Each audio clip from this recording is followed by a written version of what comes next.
Conforme prometido, a gente vai falar sobre essa onda de calor que atinge diversas regiões do nosso país. Tivemos recorde de temperatura em São Paulo, tivemos recordes também no Centro-Oeste, né, em Belo Horizonte, a gente acabou de ouvir o calorão por lá, o sul do país também, e por isso nós conversamos a partir de agora com o clínico geral do Hospital Sírio-Libanês, Dr. Alfredo Salim. Muito obrigado por atender a Band News FM em pleno sábado, entre Natal e Réveillon. Muito obrigado pelo tempo do senhor.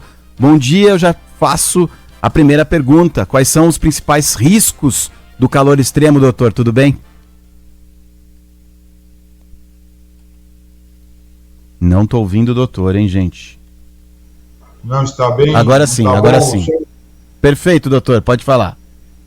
Bom dia. Olha, antigamente você tinha curtos períodos de temperatura acima de 30 graus, isso em cada estação do verão durava 6, 7 dias, e hoje, nesses anos todos, esse volume de dias que ultrapassaram 30 graus de temperatura média, temperatura de ar ambiente no período mais crítico, que é da manhã até meio-dia, até as 2, 3 da tarde, isso aí está quase virando uma rotina.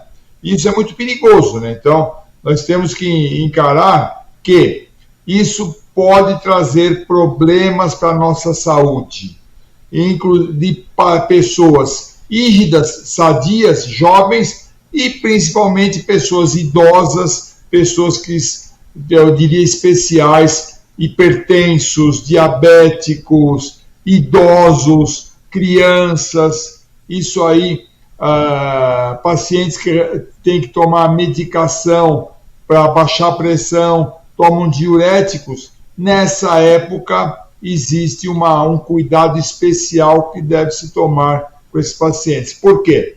Porque você, com o sol intenso, um calor escaldante, a transpiração é intensa, e quando eu falo transpiração intensa, você chega a perder 2 litros de transpiração de suor, que é água com eletrólitos, com sódio, com potássio, com outros elementos. Você pode perder 2 litros de líquido, e se você não fizer uma reposição adequada, você vai ficar desidratado. Então, agora, não doutor, é só tomar... Oi, pois não. Não, pode concluir. Não é só tomar água. Temos que tomar água, tomar outros elementos e também tomar cuidados para evitar que essa temperatura prejudique o nosso organismo. Certo? Certo. Eu queria saber, doutor, sobre sinais, porque muitas vezes a gente está ali no calor que a gente enfrenta no verão todos os dias e fala assim, às vezes por falar, né? Nossa, eu tô passando mal de calor. Ou você sente ali que você tá... o que acontece no corpo, né? E em que momento eu preciso me atentar para... não é só um calor muito alto que eu tô sentindo aqui, é algo que pode, de fato, prejudicar a minha saúde, né? O corpo te dá esses sinais entre o que é o Nossa Senhora, não estou aguentando de calor, até o não estou aguentando de verdade mesmo. Seu corpo vai pifar em algum momento. O seu corpo vai pifar quando você perde os mecanismos de manutenção da sua pressão, da sua volemia dos líquidos que estão dentro do seu corpo, e você não tomou nenhuma providência. A temperatura escaldante aquece muito o nosso organismo. O nosso organismo ele é homeotérmico, ele mantém a temperatura independente do que está ocorrendo na temperatura ambiente. Fazendo outra situação, quando a pessoa está numa neve, num frio intenso, enquanto o corpo conseguir manter a temperatura, tudo bem. Se perder essa capacidade, a pessoa congela, a pessoa tem um resfriamento intenso e causa até parada da circulação e tudo mais. Na parte do calor, seria o equivalente ao que se chamava muito de insolação. A temperatura é muito elevada, a transpiração muito elevada, começa a ter taquicardia, começa a ter hipotensão, começa a ter uma sede intensa, começa a ter, às vezes, até um mal-estar, mau humor, mudança comportamental, até que esses mecanismos que mantêm a nossa temperatura e a nossa volemia é quantidade de líquido do nosso corpo, esse mecanismo acaba, ele perde a capacidade, e aí a pessoa pode ter o que a gente chama de insolação, que é uma temperatura corporal ao redor de quase de 40 graus, confusão mental, começa a ter hipotensão, desmaio, né? Estou falando isso no grau extremo, mas esse grau extremo ocorre quando o ser humano não valoriza o fato de estar num ambiente muito quente e com muito sol por perto. Sim, o senhor falou de graus extremos. A dica, vamos lá. Conclua, por favor. Não, a dica é bom senso. As pessoas, primeiro, roupas leves. Primeiro, não vai pensar que você ficar só de short no sol, isso vai ajudar? Não, porque você vai se queimar, você vai perder muito líquido, você vai desidratar, e se você não fizer uma reposição adequada, poderá chegar a essa falência circulatória. Bastante líquido, líquidos. O brasileiro tem uma grande vantagem, que é a água de coco. A água de coco é um produto barato e um produto que tem glicose, tem sódio e tem potássio. Então, reposição com líquidos como água de coco, podia falar os isotônicos, né? Tem vários líquidos de reposição que são isotônicos, que tem sódio, potássio, glicose, mas são caros e não necessita. Se usar água de coco, já está de bom tamanho. Manter a hidratação constante, evitar a exposição solar, evitar exercício físico, principalmente das 10 da manhã até as 2 da tarde. Roupas leves, mas usar roupas. Evitar, tentar tomar sol. Isso aí é uma coisa até do passado, né? Se bronzear, tomar sol. Usar protetor solar, usar boné, usar roupas, tomar bastante líquido. Em termos de alimentos leves. Exemplo, água de coco, sucos, líquidos em geral em grande quantidade, e também evitar alimentos mais pesados, frituras, frios, sanduíches, maionese. Isso tudo provoca alimentos que tenham muito teor de gordura, provoca uma digestão mais difícil e piora a situação até de bem-estar do ser humano. Os hipertensos, as pessoas que tomam remédios para pressão, as pessoas que tomam diuréticos e os idosos que perdem um pouco o mecanismo de sede, porque o principal mecanismo que o ser humano tem para saber que está desidratado é a sede. A sede é o que o nosso corpo está nos avisando. Está faltando líquido no seu organismo. Vai ingerir, por favor. O idoso perde um pouco essa capacidade. O diabético também. O pulmonar crônico, a pessoa que tem enfisema. Os pacientes oncológicos. Pacientes que fazem quimioterapia. Pacientes que têm depressão imunológica.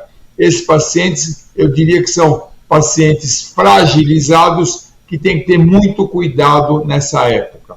Ainda por cima, nessa época do ano, em grandes aglomerações, praias, alimentos mais difíceis de serem conservados, temos muitas diarreias. É a época do ano que tem a moléstia infecto-contagiosa mais comum no verão, é a gastroenterocolite aguda, a GECA. E essas pessoas têm muitas essas diarreias e devem se cuidar também.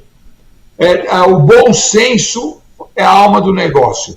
evitar muitos exercícios, não tentar se hidratar com bebida alcoólica. O pessoal acha que tomando um monte de cerveja vai se hidratar, e não é verdade. A cerveja, por uma série de mecanismos, a bebida alcoólica, a cevada, desidrata. Então, piora a situação de volemia. Quando eu falo volemia, é o líquido dentro do seu organismo, piora a situação quando a reposição de líquido é com bebida alcoólica. Quem tem problemas de saúde, converse com o seu médico antes de sair para o verão. Por quê? Porque você é um hipertenso. Você toma remédio para derrubar a pressão e associado a diurético. Com o calor, aumenta a frequência cardíaca, a vasodilatação, os vasos se dilatam, você desidrata normalmente. Então, os medicamentos para diminuir a pressão no hipertenso têm que ser revistos pelos médicos que cuidam desse paciente. Infelizmente, não é sempre que o brasileiro tem condição de conversar com o próprio médico, mas é bom que eles entendam que quem tem problemas desse tipo, nessa época, poderão ter mais dificuldade de se manter em ordem. Doutor, para a gente encerrar, o senhor já deu uma aula aqui mostrando quais alimentos priorizar, quais evitar, quais as situações em que as pessoas devem procurar um atendimento médico imediato, quais os maiores grupos de risco.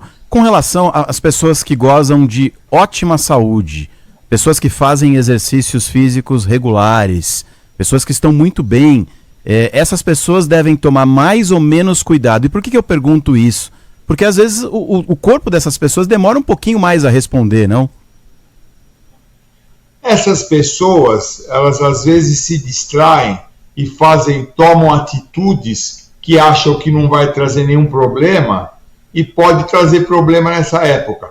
Fazer grande atividade física naquele período que é o período mais quente, que é das 10 da manhã às 2, 3 da tarde, não se hidratar, não proteger a cabeça com boné. É a pessoa que não tem a humildade de entender que isso pode acontecer mesmo num jovem atleta, entendeu? Então, essas pessoas precisam ter mais bom senso, e eu digo mesmo, mais humildade em saber que isso poderá ocorrer sim, mesmo sendo um atleta, mesmo sendo um fit, a pessoa que faz atividade física diária, nessa época, no verão, na praia, com o calor que nós estamos passando, eu estou falando com vocês agora, eu estou transpirando.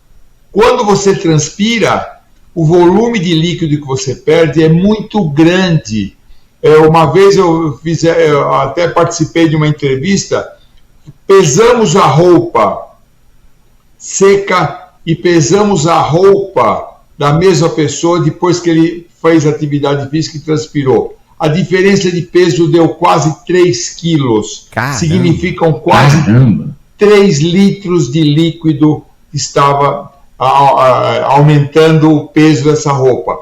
Perder 3 litros numa pessoa de 1,70 m de altura, com 60 quilos, 70 quilos, imagina que é um grande peso. Às vezes, 70 quilos, 3 litros a menos,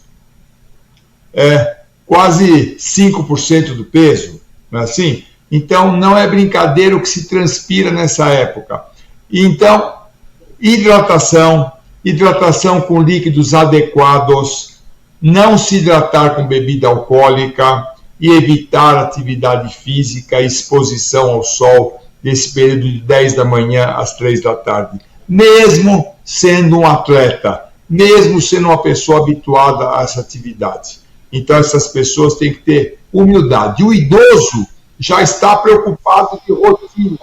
O paciente que tem alguma doença, o paciente que tem problema, tem insuficiência cardíaca, ele teoricamente já está mais assustado. A pessoa que é atlética, que acha que não tem nada, essa pessoa é pega desprevenido porque acha que não vai acontecer nada.